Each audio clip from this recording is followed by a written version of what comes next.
because I was thinking about this the other day where, a lot of times you don't want to glorify celebrities, but there were pretty famous people within the industries, like even somebody like David Bowie, where they really, really tried to push for the organic and underground scene when he was alive.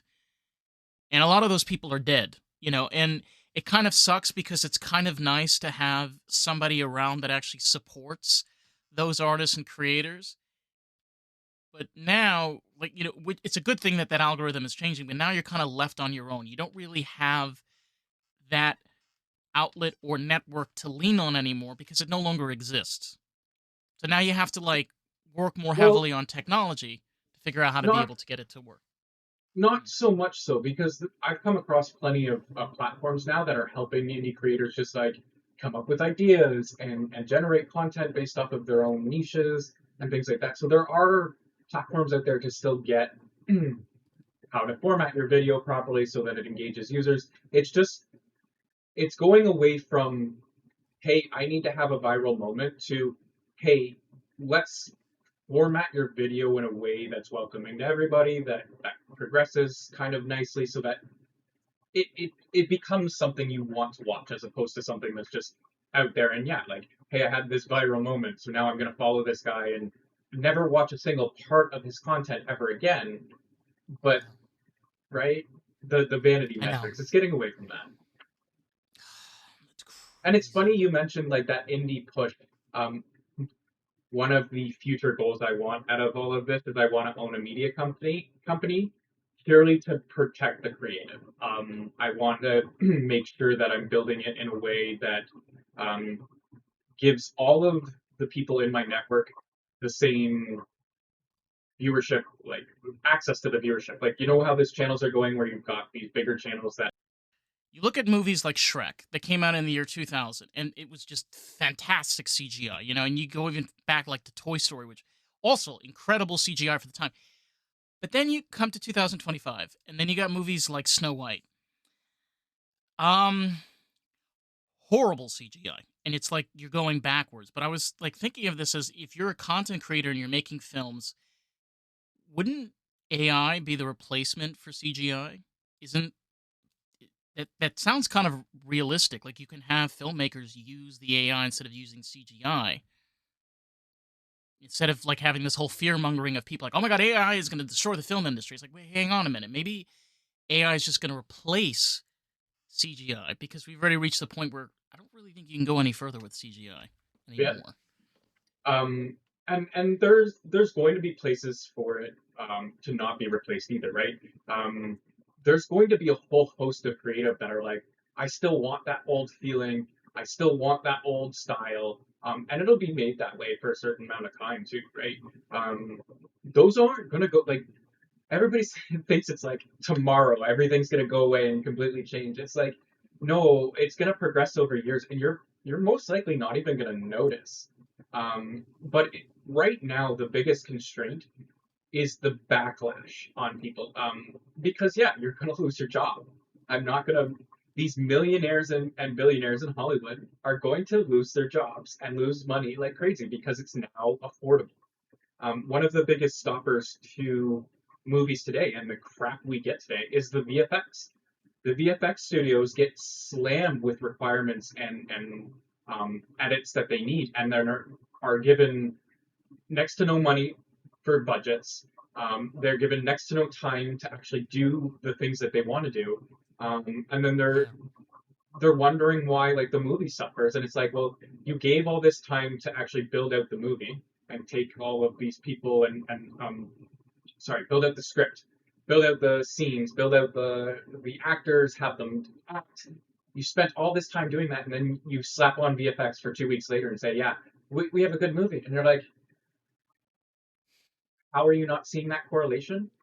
But Oh AI is going god. to change that because not only do you no longer need um, storyboarding's right out the door. You can do that with AI. Your VFX, you just need to set up your AI to be able to generate your VFX. So that's you've now condensed that VFX time frame to the 2 weeks that you have it, right? Um, but then you're also removing a lot of human needed stuff, and that's where the concern comes. All these people that do all that Yeah. setup prior to lose their jobs, and that's the backlash.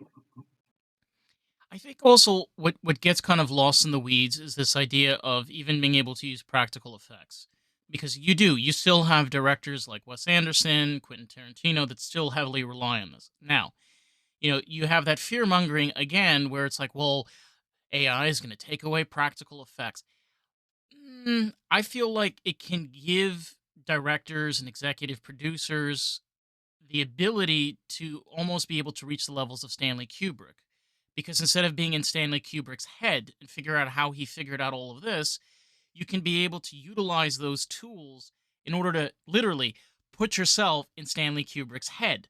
So you can able to figure out different ways of being able to make these practical effects work. I think what the problem is mindset. You have a lot of fear mongering that's existing. It, I think a lot of this fear mongering is coming from how do we put this nicely? Media, large corporations, because they're terrified. They've been having a chokehold for over 98 years. Do you think they want to get rid of that? Oh no. Oh no. They Well, want to hold on as long as they can. well, I mean, the thing around this that I can't get past, everybody out there is like, we need regulation. We need regulation. I'm like, how the fuck are you gonna regulate me who can build this same AI that's now existing on these big LLMs? How are you gonna regulate my LLM? Right? Like, I get it. We need to have some sort of code of ethics and stuff, but you're gonna have bad actors, you're gonna have good actors. And right now we already know who the bad actors are. These are the corporations that control our governments, that control the media, that do these things. And it's like, why are we worried? We're already in the dystopian that they're already predicting. Like, why are the individual you and me worried that this is gonna happen? It's not. It's just being overblown so that they can protect their bottom lines. And Yeah. and I there's mean, a there's one yeah. fun topic I want to get into just before let you go in. Um, Oh yeah, I of have course. this Please. concept of we're going to go in an age of superheroes and supervillains, and we can dive into that in a little bit. Well, you're touching on something that's really interesting because one of the most incredible writers, George Orwell, wrote a book called 1984, and gotta be honest, I think a lot of governments and corporations took a lot of a playbook from his book. But what they forget is the last few chapters where he discusses on how, because of how blind they are and how much surveillance that they're doing, the illusion is that they're constantly watching, but they don't have the capability of watching every single move that you're doing. So what happens is then people then use their own technology against them. So what happens is, like for example, you have technologies like OpenAI that's made by Sam Altman, and he's no offense, like he's a fanatic, crazy, woke, insane psychopath, and he's trying to create all these restrictions with ChatGPT and all. But any user that uses ChatGPT will know of how much ChatGPT, in a sense, hates Sam Altman. You ask ChatGPT, and it'll give you a whole list of how horrible he is as a. So literally, the software he created can literally tell you of how horrible it thinks of its own creator. That is a ready level of like anti-hero and anti-villain right there. It's like the the the Frankenstein hating its own creation. Like, it exists. It's not fiction anymore. It's But really not. this is the one thing that I want people to take away is it's not just OpenAI, right? Like, um, we need to stop thinking of AI as these companies because It's not. it's not. Like, I have my own model. Several million people across the planet have their own models that are not hooked up to GPT at all. You can create your own. I also use the every single one. Like, I don't trust just one. I run everything through several different models to check and verify. Um, there is no trust in AI until we can boil it down to like the individual level, until everybody has their own version of an AI that they can control, that has their own private interest in mind, keeps them protected. there is going to be no trust in AI. But it doesn't mean you can't use it to game the system, to spy on each other, to like weed out the bad in them, right? It's Yeah. just figuring it out. Like I feel like we're going back to like '90s hacker days where you're just trying to figure out how to break something so that you can get in to replicate it and go somewhere else with it. Yeah, because just a little bit of an understanding for like people that are listening. What AI today, it's not really artificial intelligence. We use that terminology in really simple form, and correct me if I'm wrong. It's basically a language based algorithm. It uses a mixture of different programming languages in order to create what's called an input and output. So, meaning you input a response or you want something to be created, and then what the algorithm does or the programming does, it has basically a virtual or digital like library, and then scrolls through all of those and then puts together different sequences and sentences to give you out a response. In plain English, it's just a highly advanced programming language. That's all it is, right? Yeah, and that it's everybody sees it as like this entity. We're not at the entity stage yet. It does feel like No. it's alive. We're not there yet. I can guarantee that. Well, I can't Yeah. guarantee that. Somebody might have a version that's more advanced and isn't showcasing us. That's a high possibility. Well, Compute. they had that earlier this year. There was an AI that reached um, digital sentience, which I think was a company based out in France that was able to get there. But I mean, you're talking about a company that's using billions of dollars worth of data servers and Yeah. their own team. Like this is not something you can do in your mom's basement. Um, no, no, not yet. And that's what I'm fighting for. I want it to be mom's basement to have that happen. We can get there. The idea that we just have to. So the problem right now is the power constraints. As soon as we figure out the power constraints, we can then work at reducing the power needed for each um, GPU to run progress. Like it's just a matter of time before it becomes powerful enough that you can run the most powerful model on your phone or on your desktop computer. Those types of things. Like we're not that far away. It's just we have to build the AI to teach us how to build the power capacities to scale back our power usage. And this is where I like think that everybody also gets afraid. I think the solution is nuclear. And a lot of Yeah. people get terrified about this idea. And I'm like, I'm one of those. It's like, if we had nuclear power plants, which again, oh my God, they're going to blow up.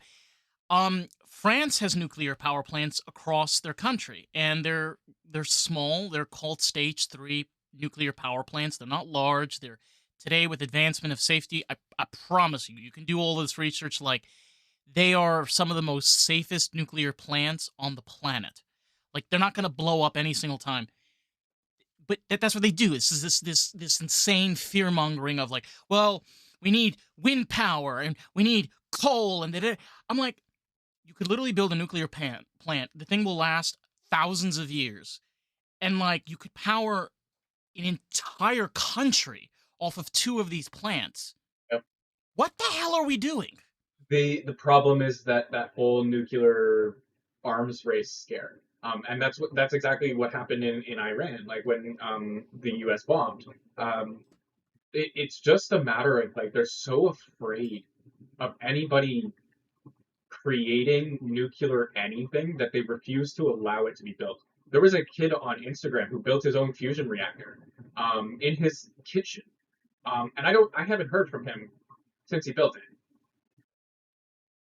Right? Like these are the things that just go away, and you don't hear about it. And there were two guys building their own AI device, being able to build an AI capable of proportions to be working on this. I haven't heard from them. People disappear when the agenda is questioned, and we have to stop questioning that that's happening. It is happening. We just don't want to say it's happening, and I don't want to say like towards any conspiracy. It's not any one government. Like, if you have somebody who has the ability to build these things, would you not be scared? Would you not try to take them out? Would you not try and kill them? Like, the only reason I think Eric Weinstein is still alive is because he's been so vocal, right? Oh These yeah. are Oh yeah. these are questions that have been proliferated for years, but they just get silenced.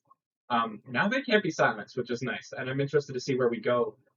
Especially seeing as fusion is becoming more of a breakthrough promise. I believe there's a facility out in BC that is so close to the breaking of nuclear fusion. Um, and I think it's just a matter of we need more gas. This is this is the fun part. Everybody's like, "Oh my God, climate change is gonna destroy. We can't have more gas.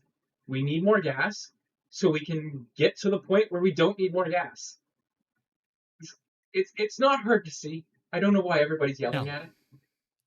No, and first off, if anybody understands anything about, especially like astrophysics or understanding anything about space and planet formation, um, okay, a planet is basically a molten lava like ball of like fire, all right? And some of these balls of fire are either icy cold or either gaseous planets that will literally destroy everything in its path.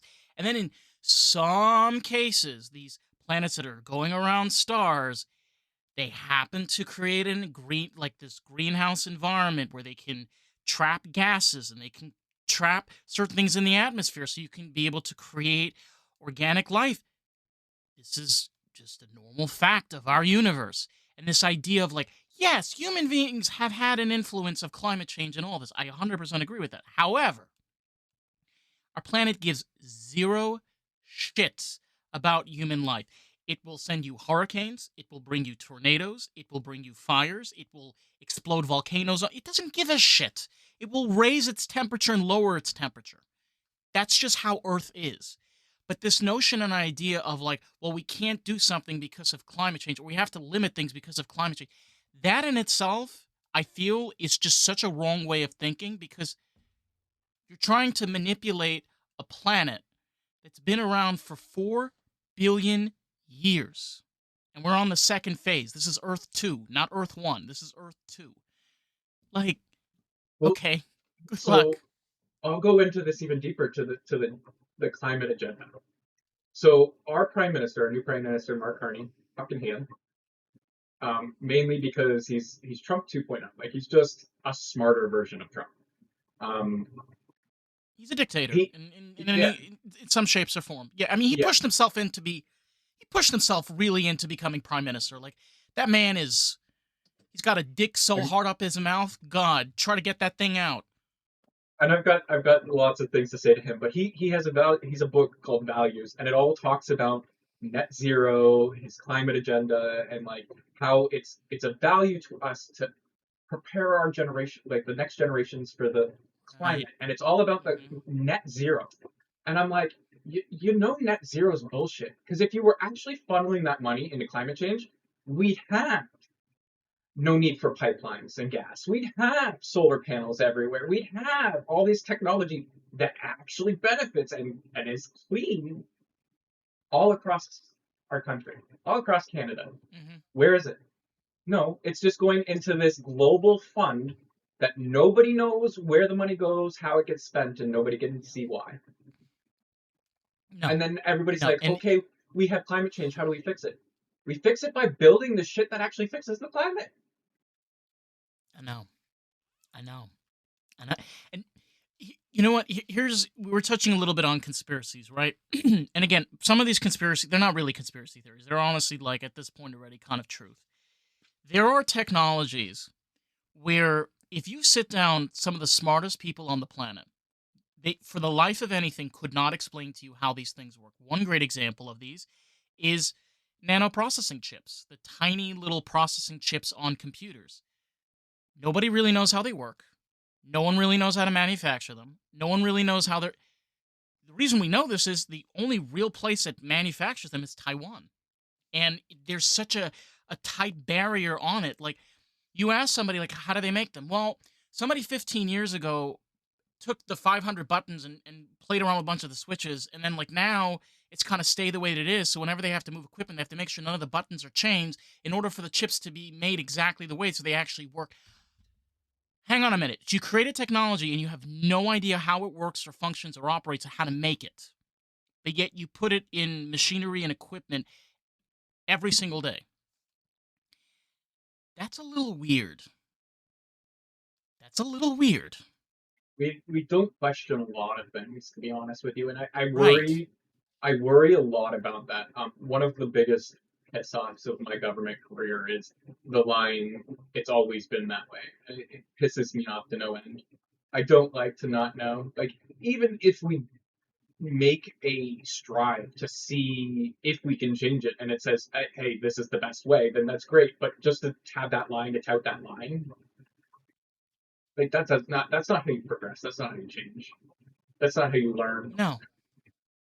No. And also the other flip of the coin is right. They talk about precious minerals and resources. This is the number one. Okay, we're at a point where we have some really incredible entrepreneurs that are really investing a lot in space aviation and the future of technology. One thing that we have realized is that we do need to be able to build a docking and space station above our Earth's atmosphere in order for us to actually be able to mine other asteroids. And it's like this sounds like straight out of like sci-fi, but like here's the reality. It actually benefits us tremendously because if you do that, you're able to then bring all those precious minerals and resources back to the Earth so that you don't have to then, this whole precious climate change, you don't have to tarnish the poor little Earth.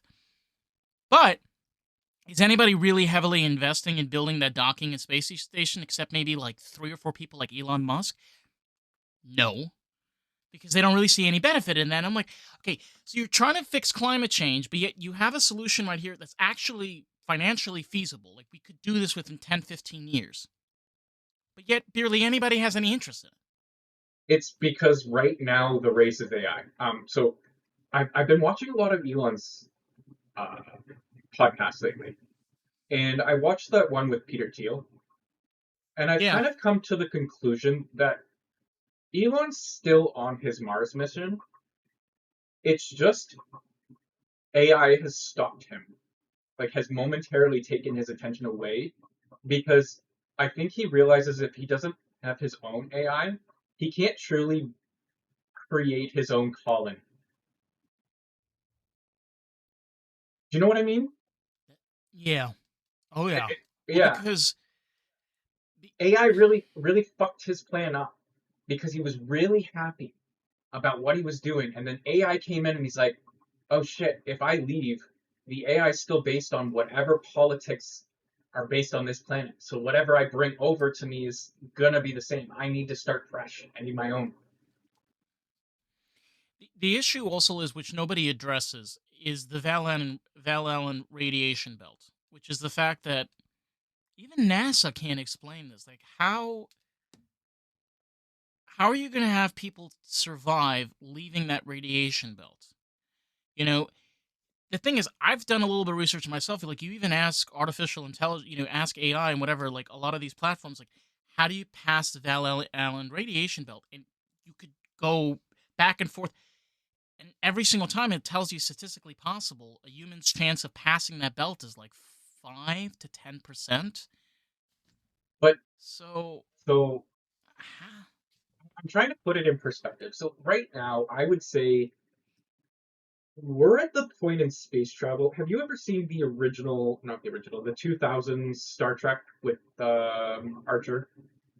I'd say yeah, we're about 20 years away from that moment, right? Where we're space capable right now. We are space capable, we but are space capable. Yeah, it's too expensive for us to like make that a renewable thing that we do daily, even, right? I think yeah. we're about 20 years away from that just because of where AI has put us now. We're about 20 years away from having the ability to really start exploring space. And that means actually we're going to have suicide missions. We're going to have to. Or maybe we don't. Maybe we send out robots, right? You still need humans. I mean, you look at what happened with Voyager. The fact that again, you need even in space, you need human input on these machines. As But great as we have all these probes, if they fail 40 million miles away from Earth, you I'm gotta just sometimes wait 15 years until you can so fix it, which is the crazy. The problem is we're seeing it in today's time, right? So Yeah. we always measure the technological progress and how fast we have progressed in time, right? And if you've noticed over time, like the 1800s was a long period of time where we had innovation, and then the 1900s came the Industrial Revolution, and then the 2000s like came this computer revolution. But then between 2000 and like 2010, we had the phone revolution. And now we've been living in this phone revolution for so long. We're now at the this age of AI, and we've had these 10-year spans for technology. With what we are capable today with AI and how fast it's expanding, we are now seeing 10 years probably condensed down to 2 months Yeah. It's in just terms of technological change and innovation.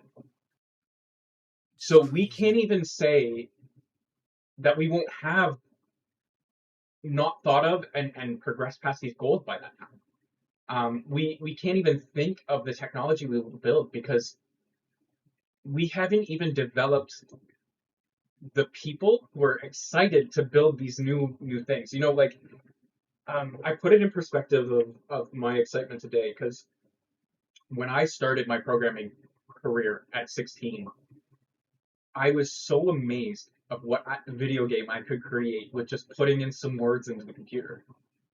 Now I don't even need to put words into the computer. I can literally just have a conversation and build out an entire application from that conversation. That is mind blowing. The Yeah. level of progression that I can do now. And I did that in 20 years. Now give the next 16-year-old that same holy shit moment and then put into perspective all of their fantasies, all of their stories that they've learned from all of oh, Their imagination. Yeah. what the fuck they could have built? Oh my god. You can't even I imagine. know. And this is why It's like crazy. everybody in the tech space is echoing like we don't know. Because we are the adults in the room saying like we are finally uh, Sam Altman actually said this, and I really resounded with this statement. For all of life, you thought there was an adult in the room who always knew what was going on, had a plan, coordinating things. And then as we grew up, we eventually learned that there is no fucking adult in any room. It's just No. people who know things and have different plans. And now we actually are the adults in the room because we have the most knowledge, we have the plans, we have the ideas, and we're telling everybody we're all kids. Nobody knows anything different. We're giving you as much information as we have, and we can say we do not know. It's true. But every single one of them is excited, is optimistic. Does that not tell you that what we're building, like if we're optimistic for our future, the people building it are optimistic? Should why is everybody going negative? Yeah, I it's also like, we touched on this earlier, especially in the automotive industry, where the the generation of parts changers and mechanics has died. So a lot of the older generation that are used to just looking at leaks and things and they have no jobs anymore, and they know that, and they're bitter. And believe it or not, like somebody like me, where I love technology, I have a pretty good understanding with electrical and electronics, especially with this stuff. They view me as the enemy because if I come into a dealership, I'm taking their job, which I am. I'm taking their job away because the future is like people don't know get this. Like cars today, they're just computers on wheels. For us technicians, I'm not kidding. Like I've even seen this in school where you plug in a car and you could literally set any type of functions and sequences. You could reprogram, reconfigure vehicles from like start to finish. So that alone is incredible because it allows you to not only understand the vehicle, but you can be able to prognose, diagnose, dissect, break down every single component of that vehicle. I can't even imagine what it's going to look like in 20 years. Like me as a technician, like the car will be like, hello, I have some service information. And then it just pulls up this giant thing. You're like, holy shit. Here's the part you need to replace. That's it. It's crazy. That's why, like, you can be terrified and afraid, but you can also see it of how much it will benefit you, not only like in regards to life and living, but also allow you to work more seamlessly. This is another thing that people forget. It allows you to work more seamless. It allows that, Um, instead of making mistakes and then really suffering from your consequences, you don't have to really deal with that anymore. yeah, A/B testing's a Right? beautiful thing with AI. Um, It's amazing.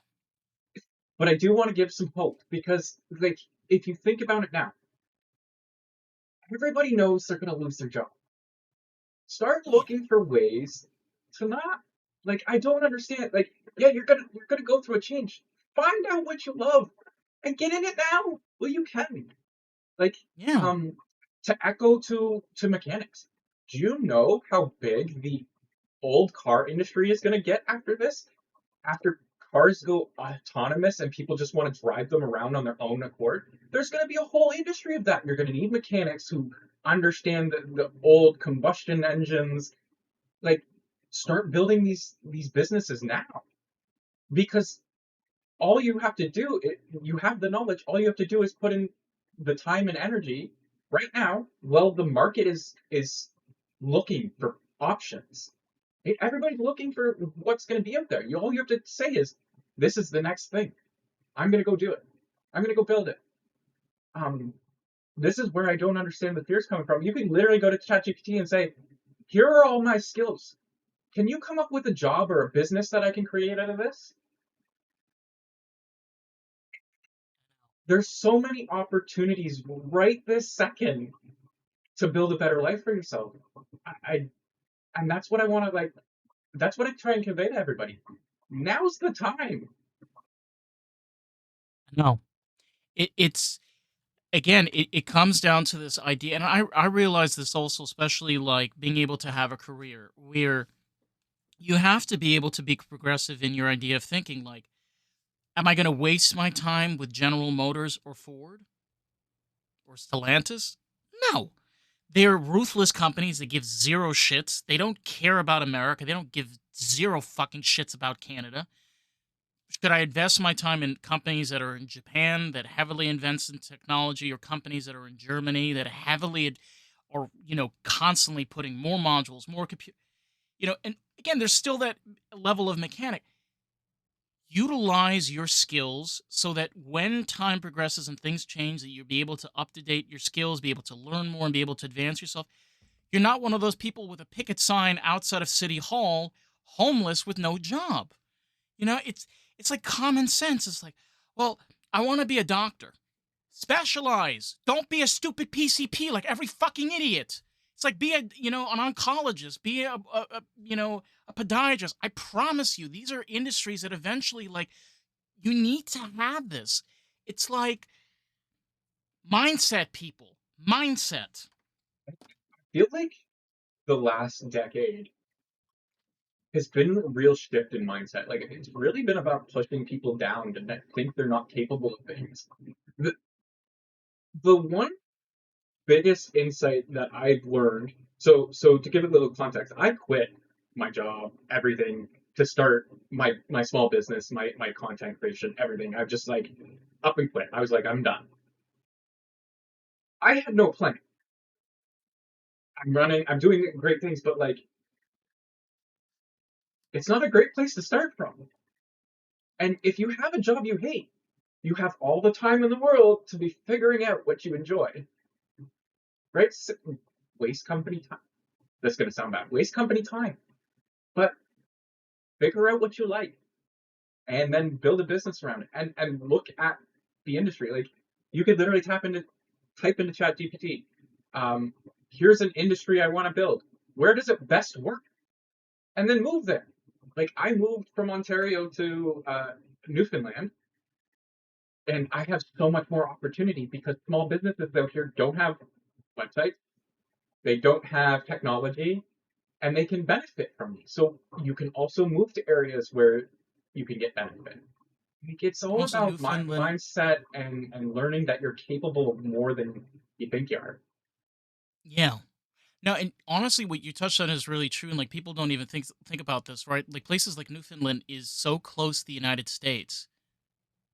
You know, you have better. This is crazy. You have better access than most Canadians to America than people living in Ontario, and it's like, well, Ontario is right next to New York.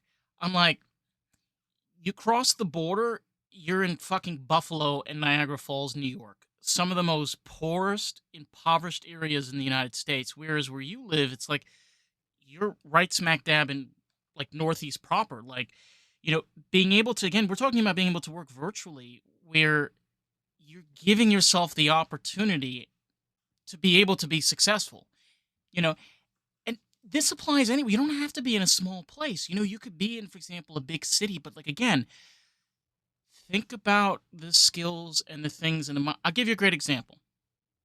For me, I'm like originally from New York, and I'm planning on moving back to New York City. As an automotive technician working for BMW and trying to, get my master's and specialize in electronics, I'm fine from all the bullshit politics with Mamdani and the new governor and all that crap. Why? A, I'm a blue collar worker. Two, I'm in an industry that if shit hits the fan, people need to fix their cars.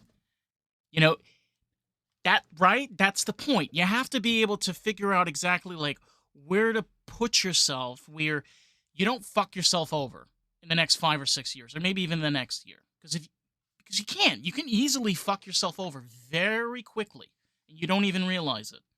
Well, and get creative with your ideas too. Some of the most novel ideas are the simplest to do. Like I came across an Instagram feed where somebody's charging $2 a week per house in a suburb, has about 1,000 houses, and all he does is take the garbage out every morning during the garbage days. All the people have to do is pay $2, and they leave their garbage out. And every morning during their garbage day, he'll come put it at the corner, bring it back at the end of the day. And $2, that's 2 grand a week. Like It's novel business crazy. ideas, things people don't want to do. Service. Service is going to get big, especially when it becomes more AI oriented. When everybody's like, I don't want to deal with an AI anymore. The human interaction is going to be a big benefit. So if you like to converse with people, figure out something that only you can do. That has converse. Like maybe you start a podcast, maybe you start a coaching service, that kind of thing. Maybe you start actually in Japan. There's a guy who makes 100K a year, and all he does is walk with you. He's a silent companion. Doesn't speak, doesn't say anything. He just shows up to your parties or wherever, just sits there and quietly sits with you. He's making 100K a year. Like these are novel ideas that are making money. Like seriously, who thought 15 years ago podcasting would be profitable? Here we are now. Here we are now. It, It's really weird. it, it is really weird, and it's really strange in regards to how most individuals and most people, when you see things clearly and actually talk to individuals, you see a very different world and reality than what's paved by media and corporations. This is going to sound strange. I'm one of those that genuinely believes we live in a virtual reality. I think we live in more in the realm of an organic virtual reality more than anything else. But there's a lot of things that points to that where if you just look at the coincidences, the way that the universe like veers your life around, the people you're interacting, if you and I've seen this, you pay attention, you're like, is this real? Am I in like You should look reality? up. Because it doesn't There's you should look up. There's doesn't a feel like it's paper real. that just released recently on local observed realities. It's very interesting. It basically theorizes that the world outside of your perceived reality doesn't exist until you perceive it. It's a very interesting article. It's crazy because here's the thing people kind of forget, right? It's where I see the world through my own eyes and you see the world through your own eyes. But we don't see the world the same. Like you see colors completely different than I see colors. You see you taste things or experience things completely different than I am, and it's like we live on the same planet. We could literally sit in the same freaking museum and look at the exact same picture, and I point out to that blue, and you will see a completely different blue than I see. That doesn't sound like, There's no real such world thing of setting. yeah. There's no such thing No, as objective reality. No, no. So then the question is, and why was it made up? Why was it told as a story to people? Was it possibly because of lack of knowledge? Now, I think so. that's where it gets tricky because, and I'm being honest with this, if you look at even ancient history and ancient civilizations, they had an understanding of our universe with the lack of technology that we have today. So So I've been really it's kind of contemplating that bizarre. one lately. No, so yeah, so I've actually been really contemplating that lately, and it's really, I think it comes from the whole Roman Empire, how long like Roman Empire, apparently it's always on men's minds and got me thinking about the Roman Empire and things like that. And I honestly, I've come to the conclusion, I think that humanity is divided into two sets of individuals. And I don't, this is going to sound bad, and I'm not basing this on any reality. This is my own objective opinion. Um, I see there are two different groups of people, and it really is neurodivergent and neurotypical. Um, I've come to understand that when neurodivergent people aren't understood, they normally have like a good understanding of what's going on, how it's happening, and have a good idea of how to fix it. It's just the consensus of the neurotypical masses that overwhelm those ideas, those understandings. And I think for a long time in our history, it was brawn over brains. And it became that these empires that were built on knowledge threatened those empires built on might. And it just became a topple always because that was our system. I think it's different now because we're in an age of base intellect in terms of Yeah. everybody kind of understands that smarts is the way to go over bronze the majority of the time. Yeah. Um, and I've kind of boiled it down to the quote, the meek shall inherit the earth. Unfortunately, yeah. I think the true meaning of that is the neurodivergent are going to lead the neurotypicals into a new civilization because of our ability to understand context, to infer across cultures, information, data, and to be able to not freak out when we have a difference of opinion. Yeah. Oh boy. Oh boy. It is so. You hit the nail on the fucking coffin. It's strange because things get so political with people so easily. You know, I open up my mouth and I say I'm libertarian. It's like, oh, you're MAGA. You're a crazy traditional conservative. I'm like, all I said was I was libertarian, and like, oh, like first of all, I'm apolitical. Libertarian is just a set of mindset where like I just like to don't tread on me. I live in my space. You live in your space. Like that's plain and simple. That in itself like kind of touches on that where you can either be that individual that lives in that environment and bubble where you listen to everybody around you, you make really barely any opinions or ideas of your own. I mean, that's great for some people, but you're not really progressing. You're not really growing and actually benefiting or giving anything over. Like, there are many podcasts that do exactly what I'm doing. The issue is they all have agendas. They have sponsors. They have people that they have to speak to. I got none of that. I can say fuck, cunt. I can say whatever the hell that I want on here. I don't give a shit because this is my space and my environment. That alone is dangerous. And I think, like what we've been touching on, they know this. They know how dangerous the work and the stuff that we're doing. Why do you think They're Canada has trying laws to around it? hide it. Why do you think Canada has Oh laws around it? yes. Oh yes, and they arrest people in the UK if they say things on social media and throw them in prison And with pedophiles and murderers. Canada's actually What? on the steps to having that same legislature. Are you serious? Yeah, I've been freaking out about it because yeah, I know they're gonna come after me. Thank God I'm still on the. Oh, thank God I'm on the low radar. But no, it's true. It's being able to speak out your truth and be able to speak out about what you believe and what you've found and what you've experienced. Because to be honest, like if you've ever stepped foot, like I mean, even in your case, when you ever step foot in a government environment, the amount of abuse that goes on with federal employees is insane. It's like, you know what? You want Let's to get stop into that? shitting on.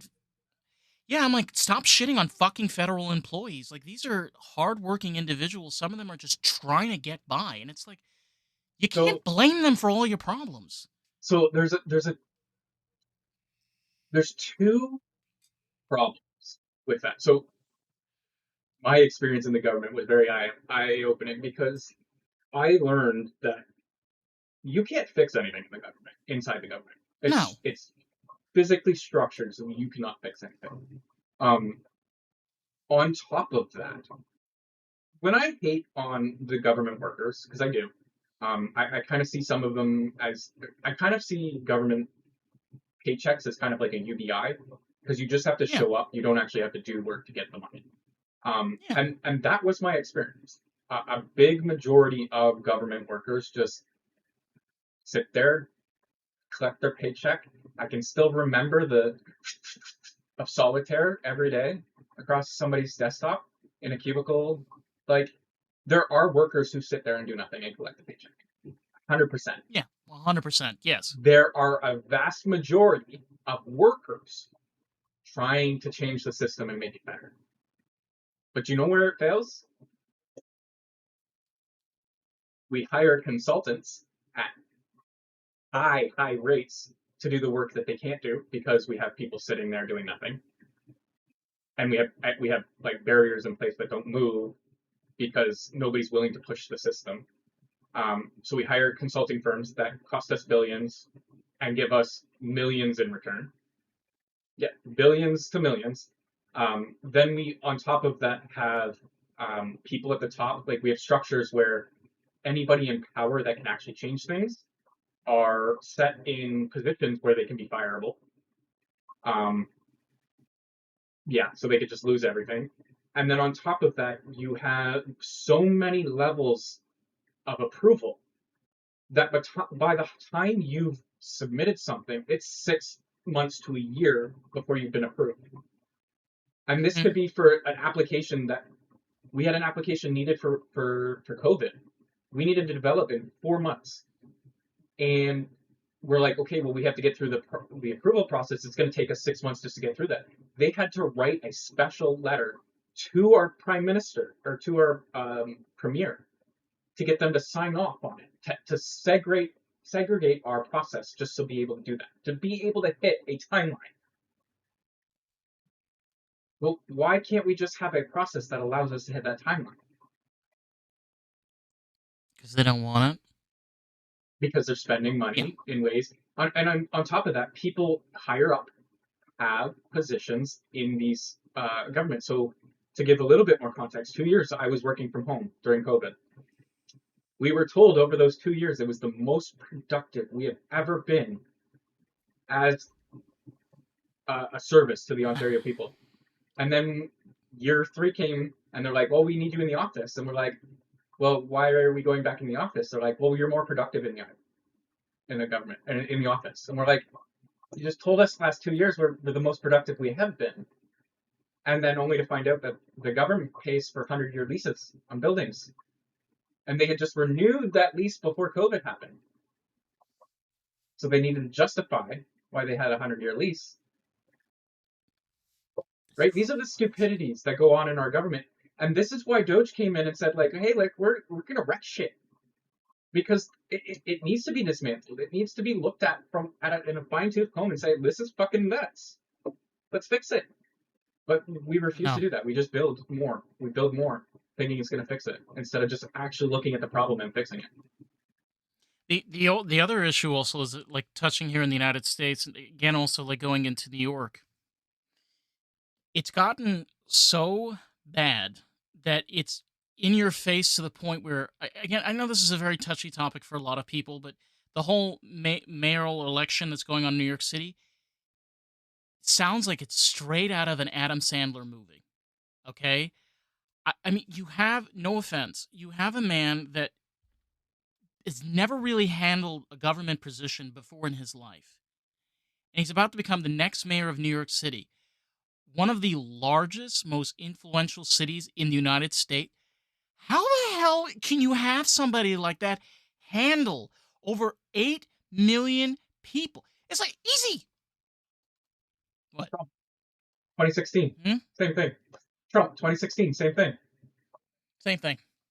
Exact same thing. Have a man who has never been in political office in his entire life just became the head chief in charge of the entire nation. I'm not concerned. I'm interested to see how far he goes on his end. Like, so, Trump came in and he went full right, and now you've got I don't even know his name coming in, and he's going to Um. go full left. Let's see how far full Oh, left he goes. Mamdani. I think, yeah, Mamdani. Yeah. Omar. No, you want to hear the sick? Okay, here's the sickest part. Okay, I'm Arab. I'm an Arab Jew, and I'm Moroccan. He's an Arab also. In New York City, we have Arab Jews, we have Arab Christians, we have all sorts of types of Arabs. He only cares about the Arab Muslims. I'm like, okay, you're trying to represent yourself in a place where then you discriminate against the rest of your entire people because we don't fit your agenda. We don't fit your narrative. Oh, excuse me. Sorry, I don't go to the mosque, and I don't celebrate Ramadan. Excuse me. Yeah. It's funny you mentioned that because I'm gonna say something very controversial, and I don't think I've said it yet.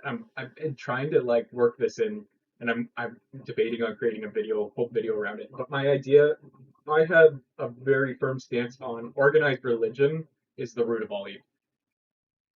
Oh, yes. Like firm, no stop. Like that is it. If we didn't have organized religion, I'm not saying be faithful. Go out and support your God. Do the things. But if we Yeah. didn't have organized religion, people would get along. Oh, I Because know. it wouldn't be, oh, I believe this, I believe that. It's like, okay, how do we work to make this better? Like stop fighting over each other's differences. Um, One other thought I had on that is like, um, we have all these mosques, churches, and all these things.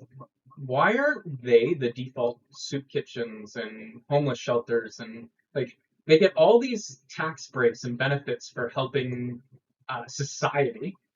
And then in Canada, they shut the doors. They don't feed the homeless. They don't shelter the homeless. They don't do anything aside from preach to their masses, which they also get money from. But then they don't benefit the rest of the system. Why are we giving them tax breaks? Why are they there? If they're not going to support our citizens, like why are we giving them these tax breaks?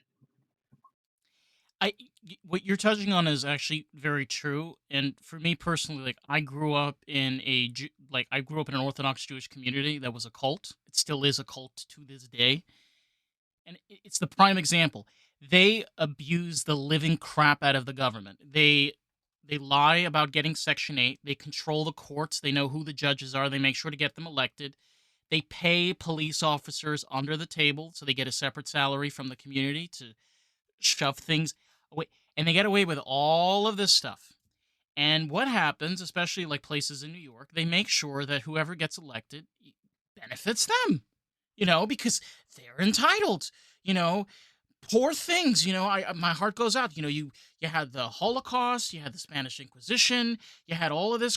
You know, I'm like At, sitting there. I'm like, you know but what? You at could what cry part? wolf. But at what point are we going to stop using that as a crutch?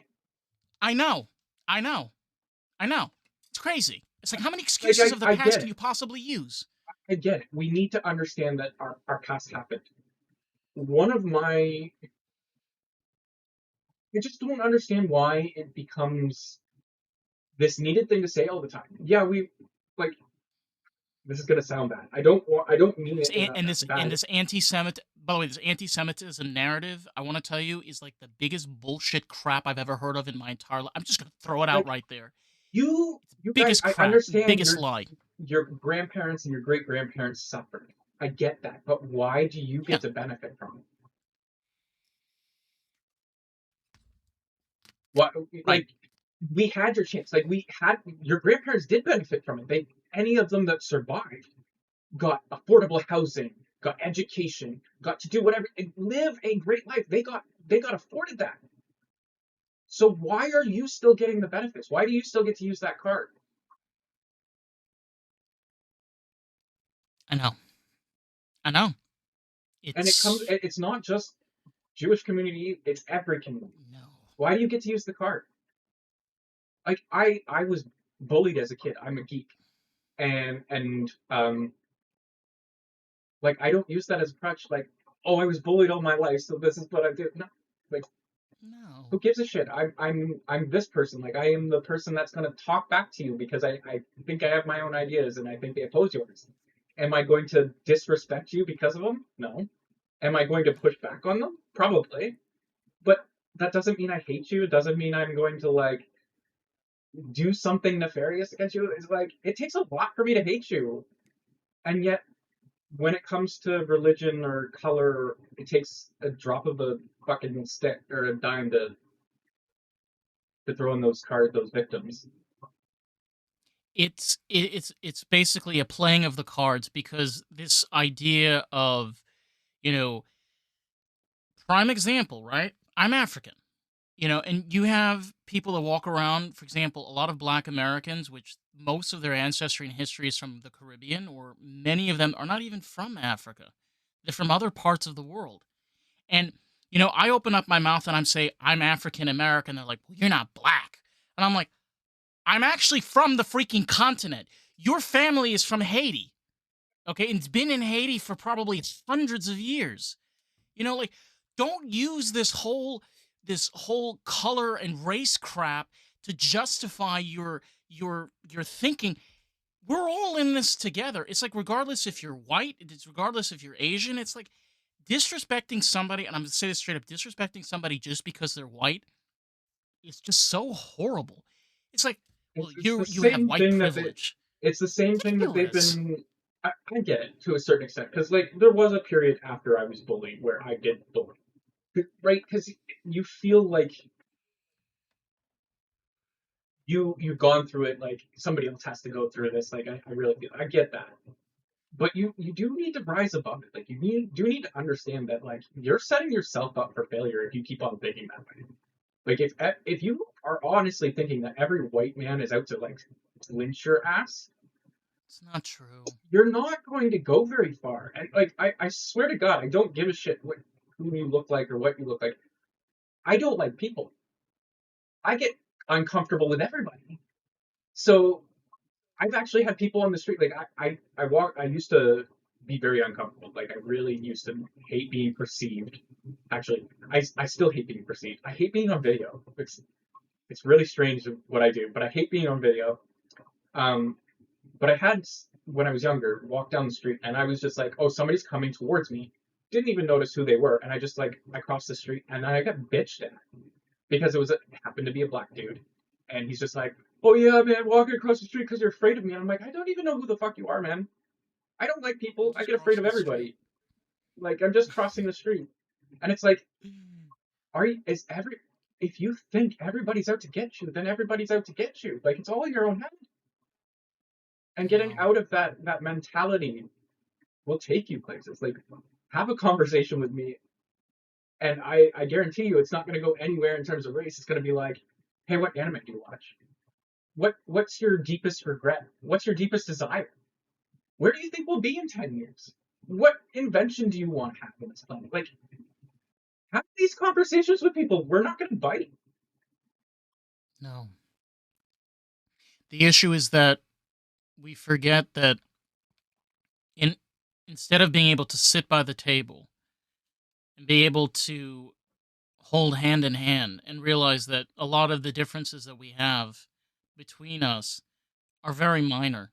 Even levels of even our sexuality is extremely minor. It really just plays to your own personal life. That when you actually look past all those things, we pretty much want the same thing. Even as artists and content creators, we pretty much want the same things. We want to be heard. We want other people to get excited and passionate about the work that we're doing. It doesn't matter if you're white, if you're black, if you're gay, if you're liberal, if you're conservative.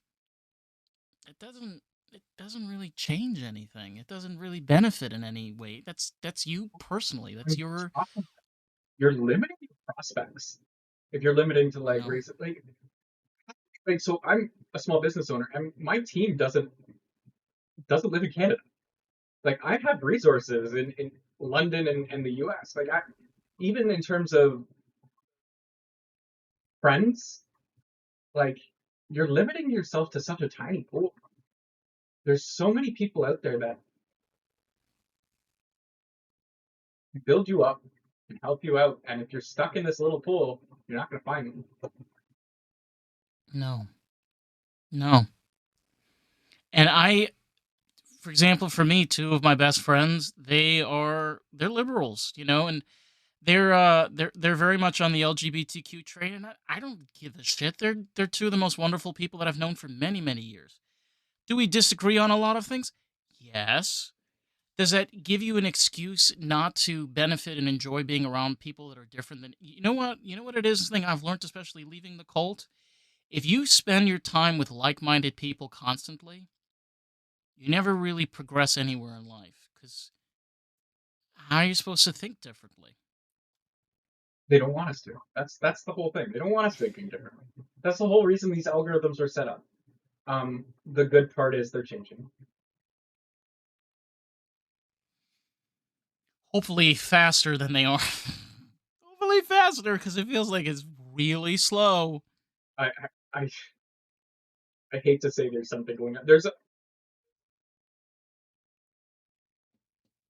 a good episode of I can't even remember. I think it's the Jillian Michaels podcast who has Andrew Bustamante on it, and I think he kind of goes into I want to say like it's hard because he does go into like the Epstein files and things like that, but he really breaks down how the CIA operates and how like you could kind of like gut out conspiracies by just thinking them through. I'd really like suggest watching that one because it's very interesting on how propaganda is poised to poison your mind. I know. There, if you want to go down there, we'll go down there. And I'm one of those. I've done a lot of research on this. One of the biggest ones, especially with is like 9/11. And I think especially like when you're a geek and a nerd and kind of understand like physics and things, a lot of stuff just does not make any sense. And one thing you realize the most is right in order to pull something off like that, you need to have some type of military experience. And on top of that, too, you need to understand chemicals. So, one thing that we do know today is the fact that, like, even with, we were talking about this earlier with electric cars, a lot of them use lithium ion batteries. And anybody that's not familiar with this, when they catch fire, it's usually invisible. It can burn up to 4,000 degrees. It cannot be extinguished. It can burn even in water. So, even today's days, like this whole push of even electric vehicles is almost like part of that conspiracy. It's where But if you think about it, like next week, a Waymo could just drive into any random city and decide to like blow up a building. it can. And by the way, the craziest part about this is, and like I know this sounds like crazy to people, chemical fires can take down structures in a matter of minutes. Reason being is because they burn so hot that even the strongest steel and alloys that we have on, because we have very strong alloys that we're even using with cars today. it turns it to mush because of how high these temperatures. And you can't extinguish them. That's the craziest part. Is like we have all different ways of extinguishing fires, and the number one that we cannot extinguish is chemical fires, and that is been pushed by the government, been pushed by corporations, been pushed by businesses. Literally, there are families that have these vehicles that are, like reactors ready to explode, worse than a nuclear explosion, and they got, their two kids in that house. Like, all it takes is for that Tesla to have that one spark. Bam, your whole house is gone. That's yeah. It's not a The conspiracy. It's crazy. good part is we are building to fix those things. Like we have solid state batteries coming out. We're looking into hydrogen, like stable hydrogen cells. Like it, Yeah, I feel like up until AI was created, like up until like the last 3 years, I would say we were focused very much on destruction. and And now war. I think War is it's still. We're war. still. We're Yeah. still. Yeah, we're Um. still in that I. that I. bubble. I so the one reason I don't think we're gonna go to war is mainly because I don't think anybody wants to fight a war. Um. Not Citizen anymore. No. wise, yeah. Um. And any big global attack that happens on the U.S., I'm just instantly going to suspect it's an inside job or there's something going on behind the scenes to call to war. Like It's just 24 years ago. Yeah. yeah. So I worry that something big's going to happen, and that it's going to jump into that. But I seriously doubt the level of people that will jump into that as opposed to 24 years ago. Right? I There's a can't lot more see. risk There's a lot more risk. There's a lot less people willing to do it. There's a lot more like people who are willing to like just be like, why the fuck would I do this? Like there's no way a government can have conscription nowadays without massive buyback from citizens, right? because we can see. I mean, you can't hide things. People have smartphones. It's like it's India. I'm like, people have smartphones in India. People have smartphones everywhere. It's very hard now. It's very hard for government and agencies, especially the CIA and the FBI, to cover stuff up. And Very hard it's even harder to discredit people nowadays too. because there's proof. Yeah, but now we've got AI, Oh yeah, right? So that I think that's the and government play. I think that they're just going to say, "Oh, these are AI videos," blah blah blah blah. That's going to be their narrative. But again, anybody can go search that. Anybody can look deeper if they want to. There is no there is no covering, and that's the this is the whole thing. Like I don't know why everybody's so fearful. There is nowhere anybody can hide. no, Realistically, there after isn't. AI proliferates and gets to this point, there's nowhere anybody can hide from anyone, right? So why are we worried? You have the information, then you can look it up. If you don't know, just look it up. If you want to know, just I look it know. up. Like it's really I think gonna be like less. I think we're gonna have less bad actors because it's gonna be harder to get away with shit in public.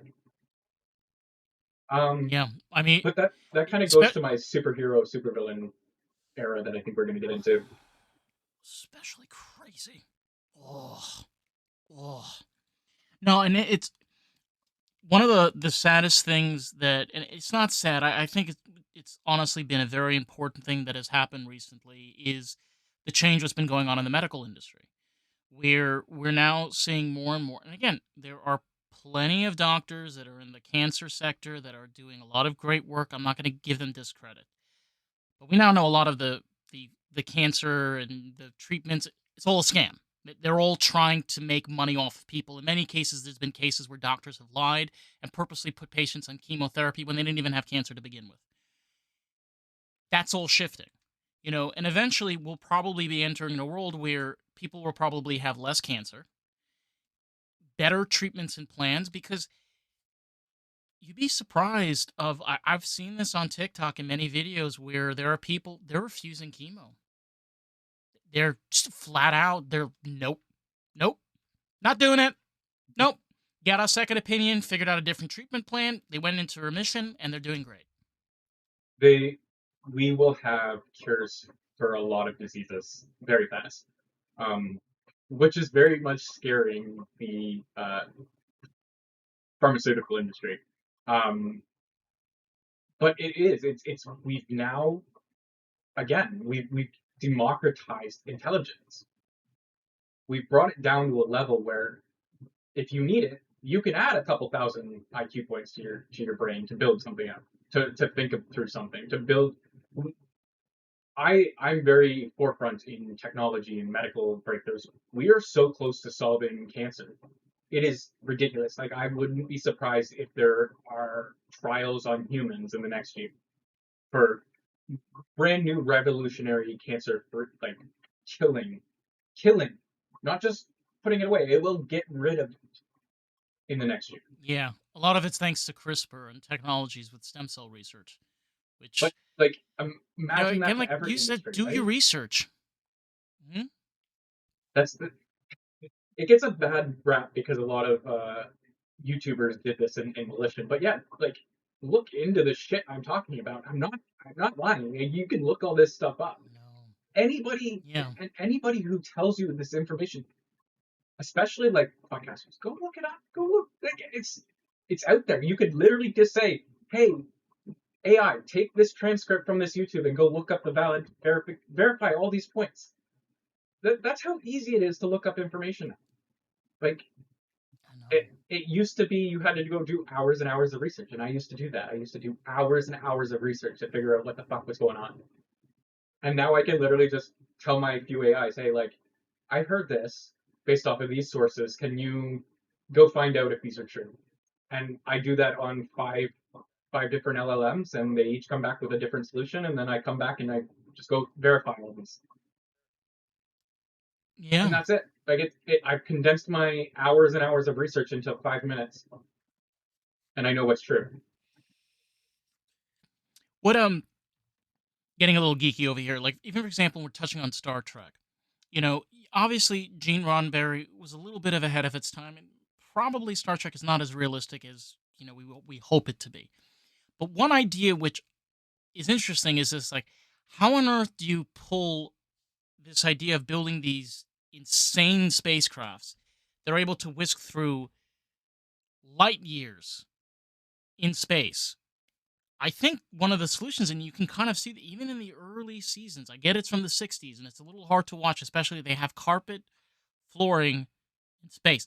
I get it. It's okay. I'm on the same boat with you. But what is really fascinating is it's the idea of being able to have that artificial intelligence on board on those spacecrafts. It's like they don't have smartphones because it's in their mind. They're constantly connected with those computers. How exactly are they surviving space? It's probably where they either have like neither nano robots or nano processors or either something that with their suits, again, this is very like sci-fi and crazy, but is able for them to survive in those extreme harsh Well, environments. you say it's sci-fi, but it's not. We have this tech. We don't have it to the scale of Star Trek yet, but we do have nanobots. We have uh, thermo thermo negative um, material now. Like actually, the more heat you put on this material, the cooler it gets. Like Fiberglass. we Yeah. we have the technology. We're just it's at the base stages of these levels. Like Gene was so far ahead of his time that I feel like tech nowadays is just getting to his ideas. Like look at Neuralink. Elon's whole blind vision is based on Gordy's visor, right? Like Gene was so far ahead of his times. I think if he would be proud of what we're building today, because it's just cementing his vision. It's strange to think that, like even touching on people like George Orwell and even Gene Roddenberry and Stanley Kubrick, because these are people that were extremely ahead of their time. Like Kubrick is one of the greatest examples of this. I mean, the man had deep understanding of space in the late 60s. Like I watched 2001 Space Odyssey a few years ago. You sit there and you watch this, and just to see, the details of zero gravity, of that pen flying, and the idea of having a rotational belt in order to mimic zero gravity, which again is very realistic. If you want to mimic gravity in space, you create a rotation belt that just spins at an incredible speed, so forces people to stay down and things are not floating. He figured this out in the 60s. What it was around these things. This is the crux of what I don't understand. So Yeah. between the 20s and the 70s, I would say we had some of the smartest minds in Oh, it, yeah. working on the hardest problems in public. Like you could go back and see like the lecture notes that Einstein gave, and the Oh, yeah. detail he Woo! gave into what he believed we get towards. Um, and I think it was all just like these people who got really into understanding where these scientists were going with this research, and really just building out the narrative where they saw it. Even today, like I can't say for certain, like I can't say for certain that a certain tech won't be here. But I know for a fact, like we're gonna have holodecks, we're gonna have clean energy, we're gonna have um, Replicators. replicators. And you know why? We have that base technology right now with 3D printers. Currently, we're working on building 3D printers into food and organic printers as well. We're also manufacturing lab grown meat, essentially 3D printing, like replicating food. So we have the base technology on top of the holodeck. We're starting in AR. We're starting in VR. We're at the cusp of building out these little base technologies that grow into these grandiose technologies on top of that clean energy. We're working on fusion and all these other solutions. We're I can say that those creations are most likely going to be in our future because we have the base technology. And even back in the 60s, we had the base technology to go to space, so we knew what space would be like. It was all on our human minds to pontificate on what it could be. Yeah, I mean, one biggest misconception is like, for example, a lot of technology that we have today, came out of only, maybe 15, 20 years. Great example is touchscreens was developed in the late 50s, early 60s. Keyboards and mouses were developed in also in the 60s. Like, this idea of also having language-based software and technology very similar to AI was invented in the 50s. You know, AI started way back in the 50s. Like people don't understand. Like what we have today that came out 3 years ago was a government program that came out in 1955. There's documentation of this. They were working on this way And back then. it was all a grand idea from these visionaries. And I think we still have those visionaries. I think we just don't promote them as much as we used to. Like I love Star Talk because it gets to promote the actual scientists doing the work. Oh my God, Neil deGrasse Um, Tyson is freaking legend. but like Freaking legend. I just don't think we celebrate them enough, and that's where the negativity is coming from. Is we don't have these great thinkers out on the stage saying this is what's possible, this is what we're gonna have, and really like saying like the future is gonna be great. I hope to be one of those. I really want to position myself to be one of those people, as one of those guys who's like I understand the tech side, and then I can break it down to people and say, hey, like here's what's gonna come from this. Here's how we can grow. Like build up that hope again because I want to see those kids like I was sitting in front of the TV and just awe and inspiration of seeing rockets going to space and having a VR buddy that I can have. My imaginary friend is now a real thing that I can see without my imagination and talk to, and that I can go back to when I'm older and ask like how I was and how I changed. Like these are things we need to be implanting in kids right now, so that the next generation can build the fantastical that we envision today. Um, Yeah. Yeah.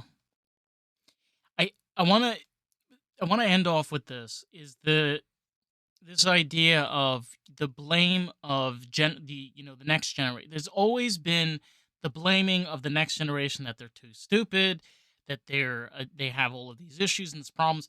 We did that with a generation from the 60s.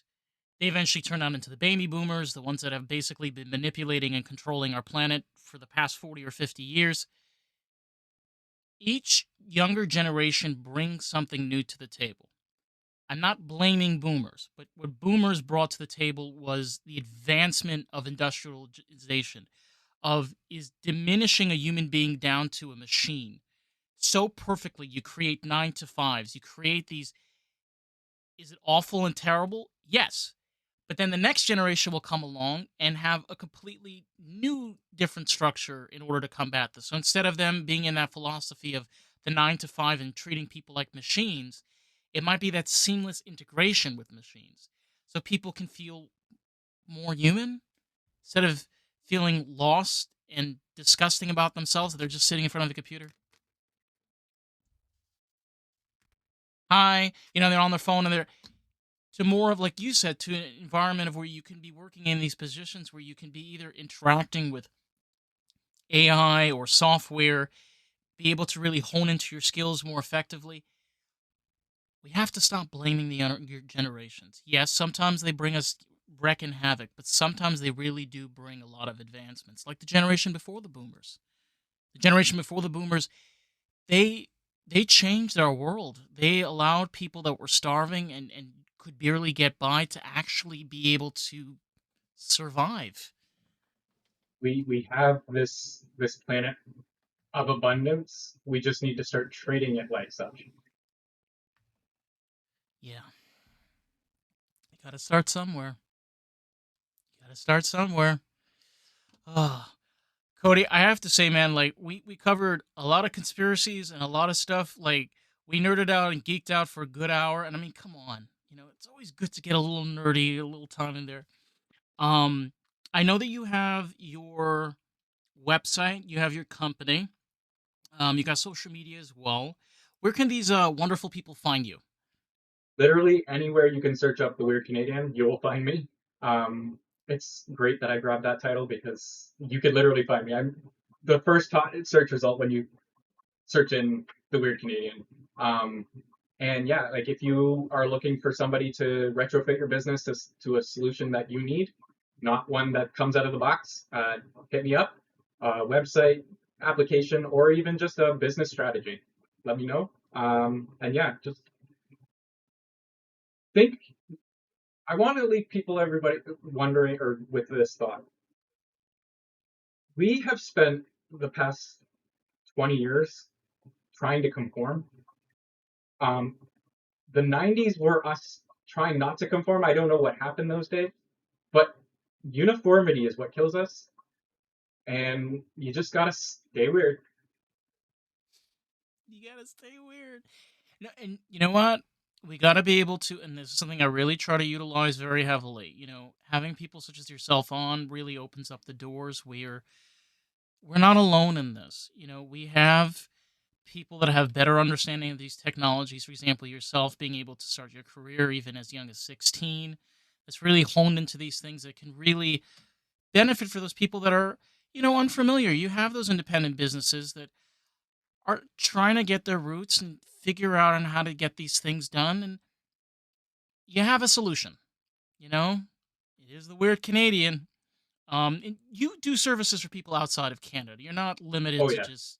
No, the Canadian thing is just because I'm very proud of my heritage and I do a lot of Canadian politics, but I service all over the world. I mean, hey, that is just a reality of today's world. Like you could stay home base. It's good to get out of home base a little bit, especially like there's not a lot of people that are doing the things that you're doing. Like, you do have people, yeah. A lot of it is kind of a little scammy. They're Yeah, like, "Give me your money." It's like, "Hello." You send a few emails like, "Hello, hey, I've been like waiting a few weeks." Like, "Hold up, still waiting for Sri Lanka to get by." I'm like, Sri Lanka. Hey, I'm just sitting here being like, "Yeah, I'll send one email. If you don't like it, you don't like it. I'll on to the next one." I even send mock-ups. So I've been going through a lot of people's web pages and just sending fully functional websites with just, hey, here's what it could look like. I just want to help more than anything else. Like I really Yeah. I come from the background of corporate, and I fucking hate corporate. It's not how the world should work. Oh, I hate And fucker corporate too, even though I'm a Jew working for the Germans. Yeah. nobody needs corporate, and small businesses especially. Why are you buying this software that's only for corporate? Uh, build a software that works for you. Yeah, it works for your business, for your vision, for your ideas. Like, you know, so many times you have those independent creators that are trying to build something, and it's like, do you know how many times you have those softwares that give you everything that you need except two or three things? Yep. So then you have to then spend extra more money on something else in order to input those things. For example, even like for your own website or even to your own social media page. Why? Why So do that to yourself? I just want to echo on that. What I'm building, right? So I'm building my own solutions now. The cost to build your own custom solution is now the cost of what it costs for basically what you pay for these big software companies. I can build you a custom software in a couple months, equivalent to what you can buy from Microsoft. Um, and I'm going to do it within your budget. I'm going to do it the way you want it, the way that's oriented to your system. Um, and it's more tailored. Like, we need to stop the uniformity. You have your own business; it has its own constraints. I can build those for you. Even my own software. Like, if I buy a software I don't like, I'm now just copying that software and building in the features I want. This is what we can do nowadays. If you don't like something, build it yourself, or find somebody who will build it for you. Yeah, 100%.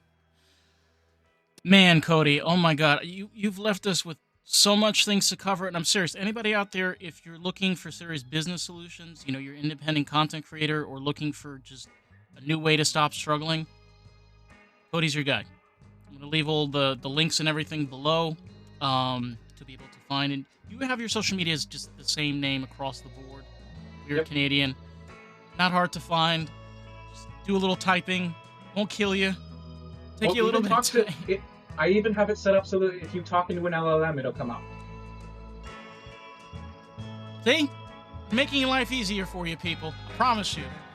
Again, seriously, thank you so much for taking the time and coming on and breaking down things like this is the kind of stuff that's important to talk about. It raises awareness, it opens people's minds, and you know what? It leads people to think about a few things. Thank you for having me, and I'm lingering.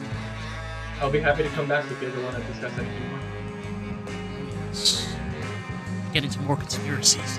To anybody out there, if you want to check out more of the podcast, you can find us at Lost in the Booth, Lost in the Booth Pod, everywhere and anywhere you listen. Back, motherfuckers. Catch you. All right. Peace out.